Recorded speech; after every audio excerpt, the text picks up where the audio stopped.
नाही. संस्थेमध्ये आळंदीला 100 वर्षापूर्वी, आता शताब्दी सोहळा झालाय, 100 वर्षापासून अध्यापकांनी म्हातारे होईपर्यंत, जर्जर होईपर्यंत तुम्हाला शिकवलेलं आहे, फुकट शिकवलेलं आहे.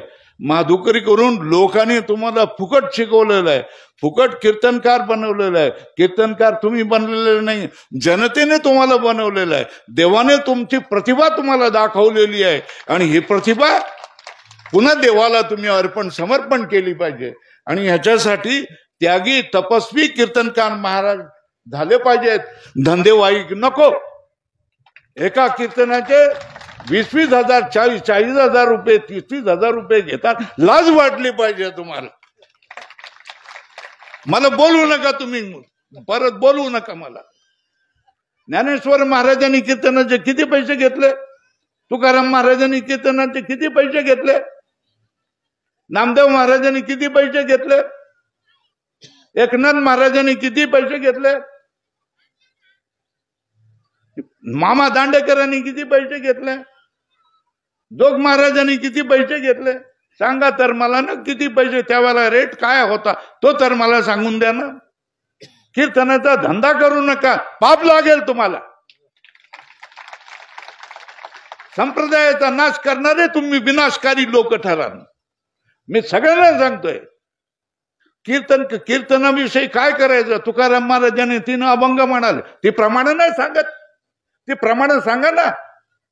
कीर्तनाचे पैसे घेतले तर काय होतं हे तुकाराम महाराजांनी नेमकी ती प्रमाण दडवून ठेवता काय? बाकीची सगळी प्रमाण सांगाल, ती प्रमाण सांगा. नाही सांगणार ते प्रमाण, त्यांचं ते पाठ नाही ते सांगा ना, ते सांगा. कीर्तनाचा धंदा करू नका, संस्थेचा धंदा करू नका. एका संस्थेमध्ये किती पैसे घेतात? 10,000, 20,000, 30,000, 40,000. तुम्ही फुकट शिकले आणि लोकांकडून काय करता? आमच्या जीवावर तुम्ही धंदा करणार, आमच्या जीवावर तुम्ही बायका पोरांना पोसणार. खोटं आहे तुमचं. त्याचं नाही, काय नाही खरं. तुमच्याकडून काही काम होऊ शकणार नाही. तुम्ही आता तर मी बोलतोय, कळकळीने बोलतोय, हृदयापासून बोलतोय. तुम्ही काय करायला सज्ज व्हा की आम्ही देखील स्वामीजी सारखं, जंगले महाराज शास्त्री सारखं आम्ही देखील काम करू. अरे किती घडवलेले आहेत संस्थेने, किती वारकरी घडवलेले आहेत, महाराजांनी किती वारकरी घडवलेले आहेत, आमच्या सारख्याने किती घडवलेले आहेत. एवढे सगळे जर कामाला लागले तर अधर्म सगळा काय दोन पळून जाईल, पाप सगळं पळून जाईल. आम्ही कामाला लागले पाहिजे ना. आमच्या आम्ही जे शिकलो ते पोट पाण्यासाठी काय वापर करायचा का? आपल्या बायका पोरं पोसण्यासाठी काय वापर त्याचा करायचा? मग कशासाठी करायचा? धर्म आणि देवा धर्माचा प्रचार करण्यासाठीच करायचा. आणि तुम्ही लग्न करता, अरे परमार्थाच्या वर शिडीवर चढलेला आहेत आणि तुम्ही लग्न करताय. एकुलता एक मुलगा आहे, एकुलता एक मी मुलगा आहे, माझ्याशिवाय कसं होईल? माझ्या ह्याच्यामध्ये आई वडिलांच्या तोंडामध्ये पाणी कोण घालील? असले तरी जी भाषा करता आणि लग्न करतात तुम्ही. तो एकुलता एक मुलगा आहे, याला सोडलं यांनी. आई बाप किती धन्य आहे ते, ज्याची आता आपण काय केलं? सत्कार केला. केवढं मोठं काळीज असलं पाहिजे सांगा, केवढं मोठं काळीज असलं पाहिजे की एकुलता एक मुलगा धर्माला देऊन टाकला. देता महाराजाचा मुलगा कधी महाराज बनतो का? नाही बनत. बनतो का? नाही बनत. वकिलाचा मुलगा वकील बनतो, शिक्षकाचा मुलगा शिक्षक बनतो. महाराजाचा मुलगा महाराज बनतो का? नाही. डॉक्टर, वकील, इंजिनियर तो बी बनून जातो. कसा काय बनून जातो? मग तुम्ही काय संस्कार केला? मुलावर तर तुम्ही संस्कार करू शकला नाही.